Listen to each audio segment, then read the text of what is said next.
ஒரே நாடு ஒரே தேர்தல் என்ற கொள்கையில் இரட்டை நிலைப்பாட்டினை எடுத்துள்ள எடப்பாடி பழனிசாமி திமுகவின் ஊதுகுழலாக செயல்படுவதாக முன்னாள் முதல்வர் ஓபிஎஸ் கண்டனம் தெரிவித்துள்ளார். கூடுதல் விவரங்களை செய்தியாளர் ராஜேஷ் வழங்க கேட்கலாம். ராஜேஷ், வணக்கம். முழு விவரங்கள் என்ன? வணக்கம். எடப்பாடி பழனிசாமிக்கு ஓ பன்னீர்செல்வம் கண்டனம் தெரிவித்து தன்னுடைய சமூக வலைதள பக்கத்திலே பதிவு ஒன்றை இட்டிருக்கின்றார். அதிலே தொடர்ந்து முன்னாள் முதல்வர் ஜெயலலிதா அவர்கள், எனக்கு பின்னாலும் இன்னும் எத்தனை 100 ஆண்டுகள் வந்தாலும் அனைத்திந்திய அண்ணா திராவிட முன்னேற்ற கழகம் மக்களுக்காகவே இயங்கும் என்று தமிழ்நாடு சட்டப்பேரவையில் 2016ஆம் ஆண்டு முழங்கியவர் என்று அதனை சுட்டிக்காட்டி, இதற்கு முற்றிலும் முரணாக திரு எடப்பாடி பழனிசாமி செயல்பட்டுக் கொண்டிருக்கிறார் என தன்னுடைய எக்ஸ் வலைதள பக்கத்தில் குறிப்பிட்டிருக்கிறார். சுயநலத்திற்காக திமுகவிடம் சரணாகதி அடைந்து விட்டார் எனவும், கட்சியின் தனித்தன்மை தாரைவார்க்கப்பட்டு விட்டது எனவும் ஓபிஎஸ் குற்றச்சாட்டை முன்வைத்திருக்கின்றார்.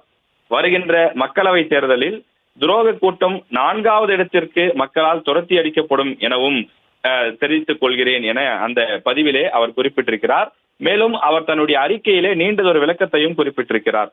அதாவது ஒரே நாடு ஒரே தேர்தல் இந்த விவகாரம் தொடர்பாக நாடாளுமன்ற சட்டமன்றத்திலே இந்த பேச்சுகள் நடைபெற்ற போது திமுக கொண்டு வந்த தீர்மானத்திற்கு ஆதரவளிக்கக்கூடிய வகையிலே அதிமுக செயல்பட்டிருக்கிறது. குறிப்பாக எடப்பாடி பழனிசாமி அவர்கள் இதனை கடுமையாக எதிர்க்கவில்லை என்று, அதாவது தமிழக அரசு கொண்டு வந்த தீர்மானத்தை கடுமையாக எதிர்த்திருக்க வேண்டும் என்ற அடிப்படையிலே அவர் இந்த அறிக்கையை கொடுத்திருக்கின்றார்.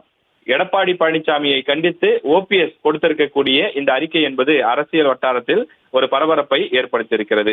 அதாவது எந்த கட்சியை எதிர்த்து புரட்சி தலைவி அம்மா மற்றும் எம்ஜிஆர் அவர்கள் கட்சியை வளர்த்தாரோ அதனை காற்றில் பறக்க விட்டு திமுகவுடன் கைகோர்த்திருப்பது, ரகசிய உடன்பாடு செய்திருப்பது என்பது வீழ்ச்சியை நோக்கி கொண்டிருப்பதற்கு அடையாளம் என்று ஓபிஎஸ் தன்னுடைய அறிக்கையிலே சுட்டிக்காட்டியிருக்கின்றார்.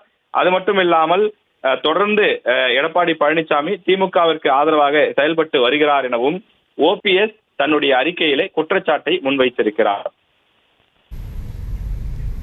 விவரங்களுக்கு நன்றி ராஜேஷ். செய்திகளை உடனுக்குடனும் துல்லியமாகவும் தெரிந்து கொள்ள சப்ஸ்கிரைப் பண்ணுங்க.